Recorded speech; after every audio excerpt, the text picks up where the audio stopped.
এই যে এনেকৈ হাঁহি থাকোঁ, এই হাঁহি আঁৰতো যে কিমান দুখ থাকিব পাৰে, কিমান চিন্তা থাকিব পাৰে, মানুহে এবাৰ হ'লেও ভাবি চায়নে? য'ত সুখ থাকে তাত দুখ থাকেই। প্ৰত্যেক মানুহৰ সুখৰ আঁৰত দুখ আছেই। মানুহে ভাবিব পাৰে খাবলৈ পাইছ, থাকিবলৈ পাইছ, পিন্ধিবলৈ পাইছ, তাত আকৌ কিহৰ দুখডাল আহিলে। এতিয়া মই কিটচেনত সোমাব লগা হৈছে, কিয় জানেনে? মই মানে চজিনা বুঢ়া হৈ গৈছেগৈ, ইয়াত দাম নিদিয়ে। আমি কিনি খাই আছোঁ 120 টকাকৈ। আমি নাই খোৱা বাৰু দে, আমি ঘৰৰ পৰাই খাইছোঁ। বজাৰত এতিয়া 120 টকা আৰু আমাক দিয়ে 30 টকা নহ'লে 50 টকা। এনেই গছতে বুঢ়া হোৱাতকৈ বোলো দি দিয়াই ভাল। তাকে মানুহ আহিছে, ৰিংকু তালৈ গৈছে। এতিয়া ব্ৰেকফাষ্টটো ৰেডি কৰি লওঁ মই কিন্তু একদম শুকান ৰুটি খাব নোৱাৰোঁ। শুকান ৰুটি খালেই মোৰ গেছ হয়। ৰিফাইনত বনাওঁ সেইকাৰণে। ৰিফাইনটো খোৱাও ভাল নহয়, কিন্তু উপায় নাই, নহ'লে ইমানেই গেছৰ প্ৰব্লেম হ'ব নহয়, খোৱাতকৈ নোখোৱাই ভাল হ'ব। ব্ৰেকফাষ্ট ৰেডি কৰিলোঁ, অমলেট, ৰুটি, চাহ বনাইছোঁ। এতিয়া বন্ধাকবি ভাজি থৈছিলে, সেইখিনি গৰম কৰিলোঁ। মানুহজন বাথৰুমৰ পৰা ওলোৱাই নাই, তাৰ আগতে মই বিচনাখন ঠিক কৰি আহোঁ। এইখিনি ঠিক নকৰালৈকে শান্তি নাই নহয়, এইখিনি কৰি লওঁ।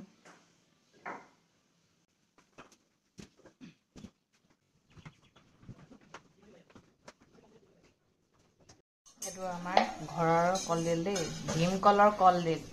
ভীমকলৰ কলডিল, বগা গালত কলা তিল। তুমি বাৰু জানানে? জানা নাই গানটো? হা হা কিহে কামুৰিলে ইমান নখজুতি হৈছে যে?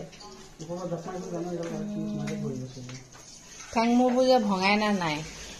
এয়া ঘৰৰ কলডিল, ঘৰৰ চজিনা, ইয়াৰ এচাপ দিবলৈ হ'লে খৰখৰকৈ হৈ যাব, এনেকুৱাই টান হৈ গ'ল। এতিয়া গুৰি দাঁতত পেলাই চুবোৱাহে কথা। মামনি, গুৰি দাঁত আছে নাই? হা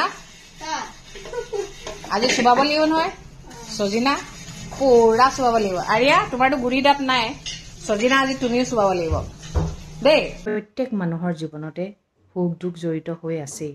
কোনো এনেকুৱা মানুহ নাই অকল জীৱনত সুখ পোৱা। ময়ো এনি টাইম সুখী থাকিব পাৰিলোহেঁতেন যদি মই মোৰ ঘৰখনত হোৱা বিপদ আপদ টেনশ্যনবোৰ যদি মই আওকাণ কৰি থাকিলোহেঁতেন, ময়ো সুখী হ'ব পাৰিলোহেঁতেন। মই কিন্তু তেনেকুৱা বিধৰ ছোৱালী নহয়। আৰু মই প্ৰত্যেক মানুহকে সুখ দিবলৈ বিচাৰোঁ, মুখত হাঁহি এটা বিৰিঙাব বিচাৰোঁ। কিন্তু সেই হাঁহি লোকক বিৰিঙাব পাৰোঁ, কিন্তু মোৰ জীৱনতে দুখ আহি যায়, গম পাইছেনে? আৰু বহুত মানুহ এনেকুৱা আছে, মই এই যে হাঁহি থাকোঁ, সেইটোৱে তেওঁলোকৰ নজৰ লাগে। কিহৰ কাৰণে এই হাঁহি থাকে? হয়, কিছুমান ক্ষেত্ৰত নজৰ লাগিও যায়, জীৱনলৈ দুখো আহে, গম পাইছেনে? মোৰ মানুহজনে কেতিয়াও আমাক দুখত থাকিবলৈও দিয়া নাই। খোৱা বোৱা পিন্ধা একো দুখ কষ্ট নাই, কিন্তু গম পাইছেনে? একো দুখ কষ্ট নাই। মাক দেউতাকৰ পিছত তেওঁকে দ্বিতীয় স্থান দিব লাগিব, কিয়নো তেওঁ মোৰ মা দেউতাই যেনেকৈ ৰাখিছিলে তাতকৈ ভালকৈ ৰাখিছে বুলি মই ক'ব লাগিব।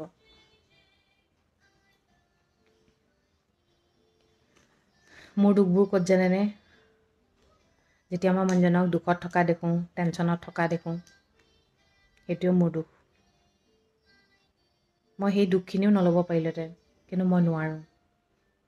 এতিয়া নিজৰ মানুহবোৰৰ কাৰোবাৰ দুখ হ'লে সেই দুখতো মই দুখী হওঁ, কিন্তু মোৰ দুখত দুখী হোৱা মানুহ একেবাৰে নাই পৃথিৱীখনত, গম পাইছেনে?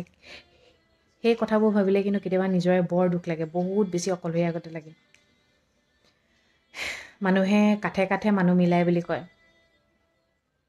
মই অকণমান টেঙৰ হ'লোঁ, কিন্তু মোৰ মানুহজন একেবাৰে টেঙৰ নহয়। বহুতে কয় বহুত টেঙৰ ছোৱালী বিয়া পাতিলে। অবভিয়াছলি টেঙৰে হ'ব লাগিব, দুনিয়াখন দেখিছোঁ, কিমান ঠগ খাইছোঁ। ময়ো যদি মানুহজনৰ নিচিনা অকৰা হৈ থাকোঁ নহয়, তেনেহ'লে আমাৰ মানে লাইফত একোৱেই নাথাকিব, গম পাইছেনে? সেইকাৰণে ভগৱানে মোক মানুহজনৰ লগত মিলাই দিছে। কিন্তু মানুহজনৰ কথা বতৰা সেইখিনি গোটেইখিনি মোৰ লগত মিলে, ভগৱানে পূৰা মিলাইছে। মানে টেঙৰ মানে কি, যিটো ভুল দেখোঁ সেইটোতো ক'বই লাগিব, তেওঁ হাতত পইচা নাথাকিলেও লোকক সহায় কৰিবলৈ যায়। এনেকৈ জানো ঘৰ এখন চলিব? আমি নিজে দুখত থাকিম কিন্তু আনক আমি সুখত ৰাখিম, সেইটোতো নহ'ব ন। সেইটোৱে যে মানা কৰোঁ, সেইটোৱে মই টেঙৰ, গম পাইছেনে? টেঙৰ হ'বই লাগিব। এতিয়া আমাৰ এজনী ছোৱালী আছে, আমাৰ এখন সংসাৰ আছে। সেইকাৰণে মানুহজনৰ টেনশ্যন হ'লে কিবা হ'লে মোৰ মানে একদম মাথাই কাম নকৰে, গম পাইছেনে?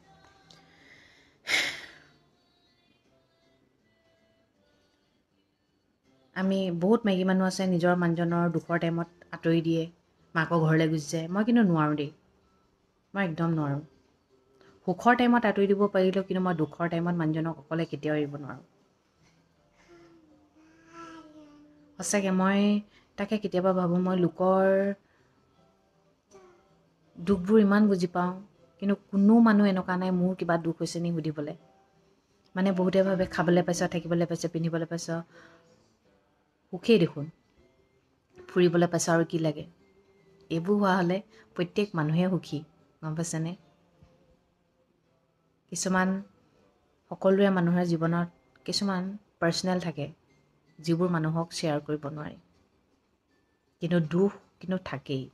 সুখ যেনেকৈ থাকে দুখো থাকে। কেতিয়াবা কোনোবাই বুজিব পাৰিলে ভাল লাগে ন। সেইকাৰণে কওঁ, সুখৰ টাইমত কেতিয়াও লগ দিব নোৱাৰিলেও কিন্তু মানুহক দুখৰ টাইমত কেতিয়াও এৰি নিদিব। আৰু যি মানুহে দুখৰ টাইমত আপোনাক এৰি দিব, সেয়া মানুহ আপোনাৰ কেতিয়াও নিজৰ নহয়, নিজৰ হৈও কিন্তু পৰৰ হয়। এতিয়া মই ভালদৰে চিনিব পৰা হ'লোঁ আৰু নিজৰ কোন পৰৰ কোন। সেইকাৰণে মই লোকৰ লাইফত কি হৈছে কি নাই হোৱা মই মাথা নামাৰোঁ। কাৰণ কিয়, আমাৰ লাইফত কোনেও যেতিয়া সুধিবলৈও মাত নাই, তেনেহ'লে বিশেষকৈ মোৰ লাইফততো মই মৰিলেও বেমাৰ হ'লেও কাৰো সুধিবলৈও একো নাহে দেই। ভাল পাইছনে কিবা এটা বুলি সুধিবলৈও মানুহৰ মাত এষাৰ নাই, ইমান কনজুচ আমি। সেইকাৰণে ময়ো আজিকালি যেন কুকুৰ তেন ডাঙৰ হৈছোঁ, ময়ো কাকো সুধি থাকিবলৈ নাই। মোকো সুধিব নালাগে, ময়ো সুধি নাথাকোঁ। নিজৰ লাইফত ব্যস্ত থাকোঁ। নিজৰ ঘৰখনক মই মাত্ৰ ভগৱানক এটাই বিচাৰোঁ, মোৰ ঘৰখন ভগৱান ভালে ৰাখিব। কেতিয়াও অন্যায় কৰা নাই, মোৰ মানুহজনে কেতিয়াও অন্যায় নাই কৰা, কাৰো পৰা কাঢ়ি খোৱা নাই। কাৰোবাক পাৰিলে দিছে, নিজৰ ভাগৰো দিব। তেনেকুৱা মানুহৰ দুখ হ'লে বেয়া লাগে ন। আৰু পৃথিৱীত কয় ভাল মানুহৰ সঁচাকৈ বহুত বেছি কষ্ট। সত্যত যি মানুহ থাকে নহয়, সেইবোৰ মানুহৰ লাইফত বহুত দুখ হয় চাবচোন। আৰু কিছুমানে কিন্তু পাপৰ ফল পাই থাকে।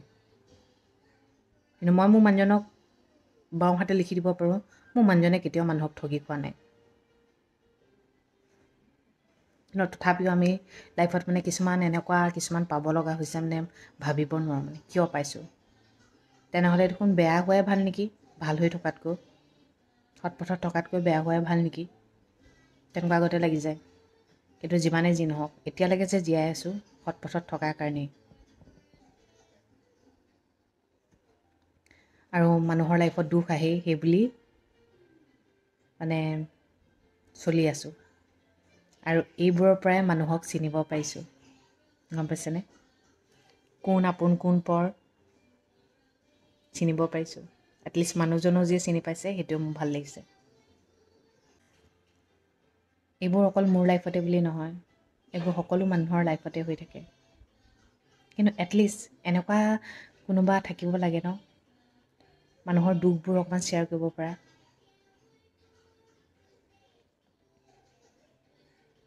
আজিকালি দুখবোৰ ক'বলৈও ভয় লাগে, সুখবোৰ ক'বলৈও ভয় লাগে, দুখবোৰ ক'বলৈও ভয় লাগে।